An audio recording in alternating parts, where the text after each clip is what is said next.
University politics বা ছাত্র রাজনীতি, ক্যাম্পাস রাজনীতির সাথে আমি জড়িত ছিলাম না একেবারেই। But that was not enough. 1989 সালের ঘটনা। আমি 15ই আগস্ট হবে আমার যতটুকু ধারণা, আমাদের ফার্স্ট ইয়ার ফাইনাল পরীক্ষার 2-3 সপ্তাহ আগে যথারীতি বাসে উঠেছি, এবং বাসে ওঠার পরে শুনলাম যে কেমন একটা থমথম একটা অবস্থা। আমি শান্তিনগর থেকে বাসে উঠতাম আমার ক্লাসমেটের সাথে, আমার ইংলিশ ডিপার্টমেন্টে আমার ক্লাসমেটের সাথে। তো যখন উঠলাম তখন জানতে পারলাম যে এর আগের রাত্রে মারামারি হয়েছে ছাত্র শিবিরের সাথে। তখন তো আমাদের ওই 80-90 দশকে বেশি হতো ক্যাম্পাসে, মানে মারামারি হতো বিভিন্ন, কী কারণে হয়েছে এত ডিটেলস তো আমি এখনও খুব ডিটেলস জানি না। তো ছাত্র শিবিরের সাথে ছাত্র দলের কিছু একটা হয়েছে, প্রবলেম হয়েছে।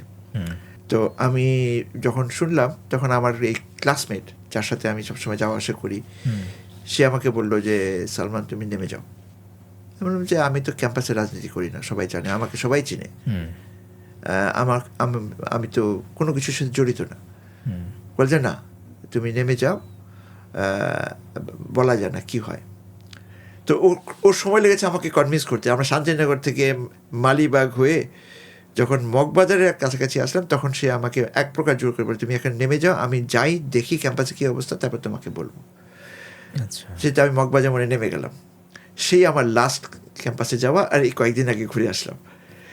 নামার পরে প্রতিটা বাসে তারা আমাকে খুঁজেছে, মানে একেবারে মেরেই ফেলতো এরকম একটা সিচুয়েশন।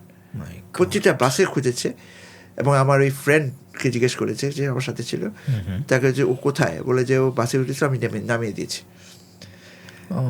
তো এবং মানে এটা ও নিজেও, আমি ওখানে ঢাকা ইউনিভার্সিটির প্রফেসর, ওই দিন ঢাকা ইউনিভার্সিটি গেলাম, তার সাথে সে আমার হেড অফ দ্য ডিপার্টমেন্টের রুমে নিয়ে গেল। তো আলাপ হচ্ছিল, আমার মেয়েদেরকে বললাম যে যার ওসিলা তোমার বাবার জান বেঁচেছে তার সাথে তোমার পরিচয় করে দিই তাদের। আচ্ছা, কি নাম ওনার? তার নাম প্রফেসর শামসাদ মুর্তজা, ঢাকা ইউনিভার্সিটির প্রফেসর ইংলিশে।